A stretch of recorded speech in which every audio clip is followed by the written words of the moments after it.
name is Ayomiko. I'm a medical doctor in the NHS in the UK, and you're welcome to my channel today. If this is your first time on my channel, this is step-by-step lab explained, and it's a medical channel that was created to help international medical graduates in the registration as a medical doctor in the NHS in the UK. And if you have not yet subscribed to my channel, please kindly subscribe to my channel. This is to ensure that you don't miss out on important videos, and you also get notifications when we release new videos. Also, liking our videos, sharing our videos, subscribing to the channel encourages us to make more videos. So if you can subscribe, please kindly do subscribe to our channel. Today, I'll be talking about job application and CV. There have been a lot of comments online recently about people not getting jobs and people not finding jobs or taking too long time to get a job. So today I'll be talking about what you can do to increase your chances of getting a job in the UK. Okay, so the first thing I want to talk about is, are there still jobs? Are there still medical doctor jobs in the UK? Yes, there are lots of jobs. There are thousands of jobs still available for doctors in the NHS in the UK. So there's still a lot of available jobs. So some people will now ask, why are we not getting jobs if there are still plenty of jobs? The truth is, you must be a good doctor. There are some things that the recruiters look to before they recruit doctors. And the bitter truth is this: they would rather have this post unfilled than to fill it with a doctor that is not up to standard. So someone will expect that, oh, because there are a lot of vacancies, therefore if I apply, they should automatically choose me. No, you must be up to the required standard. It doesn't matter the number of vacancies that are available. If they feel that you are not up to the required standard, they would not recruit you. Let there be 100 vacancies and you are the only one applying. If they feel that you are not up to the required standard or you didn't meet the required criteria, you would not be appointed. That is the challenge that most people are making. A lot of people have asked that there's a lot of vacancies for doctors in the UK. Therefore, they feel that you can just fill in something in your application form or fill in something in your CV and boom, you get 100 interviews and you get to choose from one. No. You demonstrate that you are a good doctor, that you are up to the required standard. That is when you can only get a job offer. So there can be 100 vacancies, but if they are not happy with the standard of the doctor, they still don't get the job. That is the truth. So you must demonstrate that you're up to the standard. You meet the specifications for the job. So applying for a job, what are the things that you need? How do you prove that you're a good doctor? How do you prove that you're up to the standard of doctors that they are looking for? So apparently, before you start applying for jobs, you should be close to getting your GMC registration, or you should have already gotten your GMC registration. You need to have a very good CV. So what are the things that they look for in your CV? Leadership, teaching, QIPs, audit, research.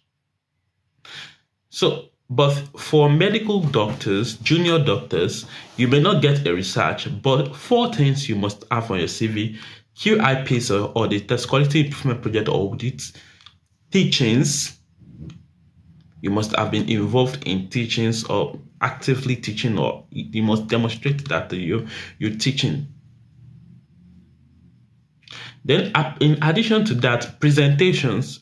You must have presentation minimal at the local level. Then the other thing is years of experience. So you must have those 4 you must impress the recruiters in those 4 places. The years of experience you don't have a lot of control over, but having a career gap is a negative. So if you have a lot of career gaps, it's not good for your CV. So that's number 1. Then number 2, teaching. For example, before I migrated to the UK, I usually teach where I was. I usually teach almost every time, word round. Even sometimes after finishing, I stay back after my normal working hour to teach medical students for hours. Weekends, I organize tutorials. I've been academic secretary, and I was actively organizing tutorials. I organized competitions. So I was doing this thing very actively. But because we don't collect certificates for these things where I was, we don't collect feedback. It's not, I think each country, each medical institution, they have the way they do things. They have the way they prioritize things and things they don't prioritize. So we do these things, but we didn't think it was necessary to collect feedbacks for our teaching because it wasn't a formal teaching. So lecturers get feedbacks for their teaching because it's a formal teaching, but for informal teaching that we deliver, we didn't feel it was necessary to collect feedbacks. So we didn't think it was necessary to have certificates. So we did this thing, but there was no way we could prove it. So even if we say we did it, I've filled it in our CV. If someone asks for evidence, we don't have any evidence to show for it. So, so wherever you are now, if you are doing teaching or if you've done teaching, if you can find someone to give you a certificate for the teachings that you've done, or if you can create a feedback form for the medical student that you've taught, that will be really, really good. That would be great. So if you are still teaching, and if you've not yet gotten a job and you are still teaching wherever you are, please, as from now, start getting feedback from the students that you're teaching. Get feedbacks, get certificates. If we made a lot of presentations, local presentations, national presentations, in medical school, after medical school, during internship, during foundation year, we made a lot of presentations, but we never felt it was necessary until I wanted to migrate to the UK. I never felt it was necessary to get a certificate for these things. So as from now, if you think of coming to the UK to work as a doctor, whenever you make a presentation, always get feedbacks. Always get certificate for your presentation. Get feedbacks. Immediately after the presentation, send a link for feedback. Get feedbacks from them. Even though we get feedbacks, but it was never in writing. They were like verbal feedbacks that we get. So people tell you the things that you've done right or things that you've done wrong right on the spot, but nobody gives you a formal feedback. So those were the challenges that we had. So if you're planning of coming to the UK as a doctor, you should start getting those feedback. Create a form online. Let people give you feedback. So you have a formal feedback to demonstrate. If you can't get a certificate, get a feedback. That's the most important thing. Okay. Then thereafter, things like research. If there are a lot of researches going on in various medical schools, if you can be involved in one, that is great. It adds a lot to your CV. Then another very important point is QIP and audit. I want you to watch out for my next video. I'll be talking about QIP and audit. A lot of international medical graduates may not have a good idea of what QIP and audit is. And the truth is, we've been involved in QIP and audit, but we never call them QIP and audit. And many times we never even get a certificate for them. So at the end of the day, you claim that you've done this thing, you know that you've done them, but you just don't have anything to show for it. So those are the reasons why a lot of national medical graduates get shortchanged during their application for jobs. They've done these things, but they have nothing to prove for it. So they have nothing to show for it. So I will also be explaining about QIP and audit in another video, so you can have a hang of what is QIP, what is audit, because many people mix it up. They have no idea what they are. Okay. Then there's some questions that I've seen a lot. People searching for observership to improve their chances of getting a job. I must say that the chances, it's good to have an observership, to have an idea of things, but as you can attest to it, that in medicine, you can observe something several times, but if you don't actually do it, you've never done it. So even though you can observe the most important thing about working in the NHS system is to understand how the NHS system works. You can observe it, but if you don't actually work in it, you will not really be able to understand it. Then in terms of looking for a job, observership adds very, very little. You spend a lot of effort, a lot of money to get an observership position, but it adds very little or nothing to you getting a job. You are the other things that I've mentioned, having a good QIP, good audit, having done an audit, teaching, research. I mean, if you've done those things, you don't need an observership to get a job. That's the truth. You don't need an observership to get. Only very little percentage of those that have gotten a job actually did an observership. So someone that have done all those things but doesn't have an observership will be better than someone that have an observership but doesn't have audit, haven't done QIP, haven't done teaching. That person is not likely to get a job as much as that person is less likely to get a job than someone that have taught, that have QIP and audit. So it takes a lot of effort, lots of money to actually get an observership position. And it contributes very, very little, minimally, because it doesn't weigh a lot in the mind of the recruiters, because it's just an observership. They know you didn't, it's not like a work experience. It doesn't count as a work experience for them.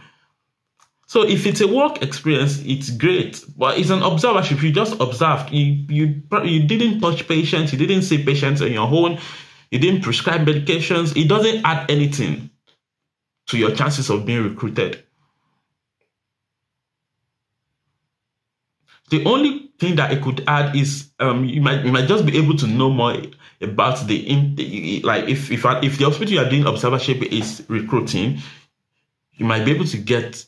You might have a higher chance in that hospital, because if during your observership you demonstrate good knowledge to your consultant and it happens that that particular specialty is recruiting, you've made a good impression already. You are more likely to be to be at a higher chance of getting a job in that particular specialty in the hospital than someone they've not seen before.